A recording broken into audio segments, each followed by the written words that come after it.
Dua calon presiden, Anies Baswedan dan Ganjar Pranowo, dilaporkan ke Bawaslu oleh sejumlah pihak atas pernyataan mereka yang dianggap menyerang Prabowo Subianto di debat ketiga Pilpres. Sementara Prabowo Subianto terancam terjerat pidana akibat pernyataan kerasnya saat kampanye di Riau usai disenggol soal kepemilikan lahan. Badan Pengawas Pemilu telah menerima laporan yang dilayangkan Pendekar Hukum Pemilu Bersih kepada calon presiden nomor urut 1 Anies Baswedan. Mantan Gubernur DKI Jakarta itu dilaporkan atas pernyataannya soal kepemilikan lahan Capres nomor urut 2 Prabowo Subianto di debat ketiga Pilpres.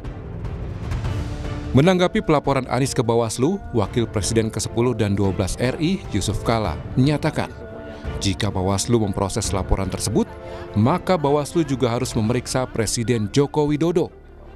Pasalnya, data yang dipaparkan Anies tak berbeda dengan yang pernah disampaikan Jokowi dalam debat Presiden tahun 2019. Bagus itu kedua Bawaslu. Kalau diperiksa, gampang Anies minta kesaksian dari Pak Jokowi. Kan yang pertama ngomong Pak Jokowi. Paling bagus sih jadi dua yang diperiksa. Anies tentu diperiksa. Dari mana datanya? Dari Pak Jokowi. Panggil Pak Jokowi. Baru rame negeri ini.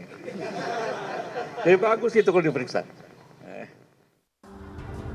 Di sisi lain, pernyataan keras yang terlontar dari mulut Prabowo usai disenggol soal kepemilikan lahan berbuntut panjang.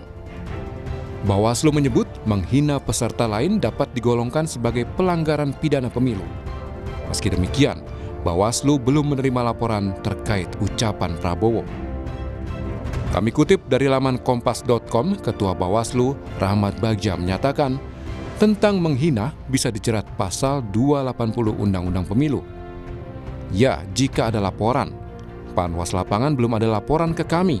Nanti kita lihat dulu konteksnya apa dan menyasar siapa. Sementara itu, Wakil Ketua TKN Prabowo Gibran, Juri Ardiantoro, meyakini pernyataan keras Prabowo Subianto saat kampanye di Riau tidak masuk unsur penghinaan. Jadi Bawaslu sama sekali belum melakukan penilaian apapun terkait dengan pernyataan Pak Prabowo. Jadi itu.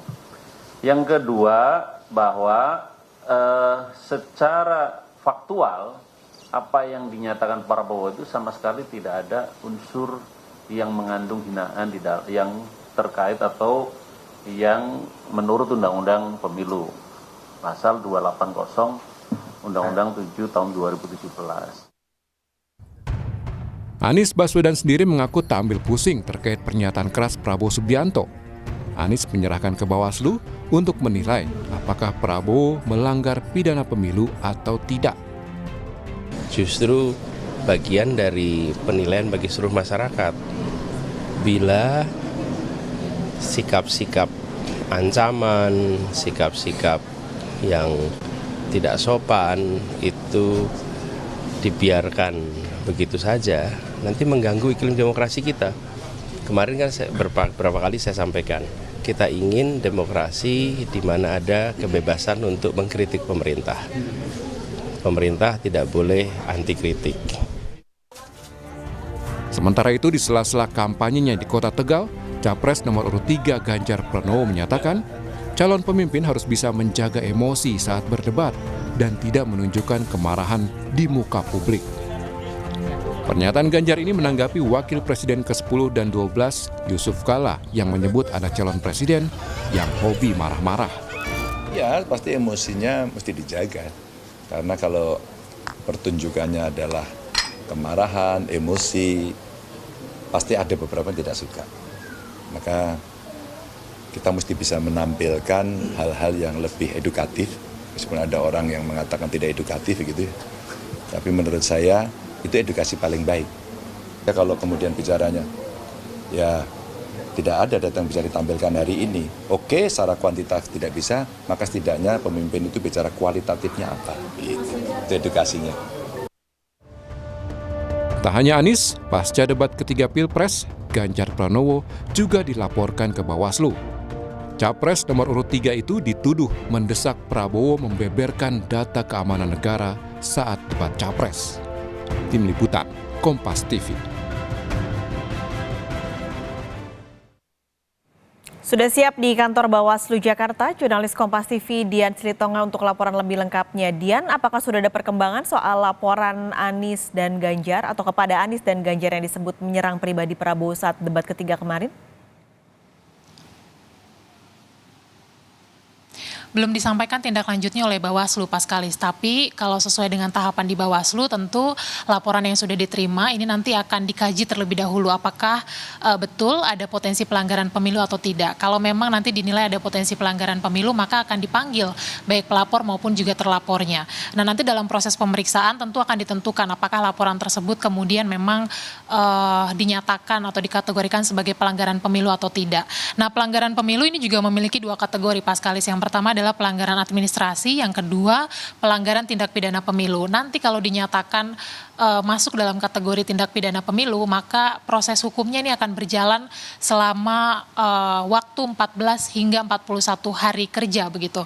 Nah, kemudian seperti yang kita tahu bahwa pendekar hukum pemilu bersih ini sebelumnya melaporkan calon presiden nomor urut 1 Anies Baswedan ke Bawaslu karena dinilai telah memfitnah Prabowo Subianto dalam debat karena menyatakan bahwa Prabowo memiliki tanah seluas 340.000 hektar, bahkan mencapai 500.000 hektar. Kemudian juga advokat pengawas pemilu atau Awaslu ini juga melaporkan Capres nomor urut 3 Ganjar Pranowo ke Bawaslu karena dinilai melakukan perbuatan yang tidak menyenangkan karena mendesak Prabowo Subianto untuk membuka data rahasia negara kepada publik.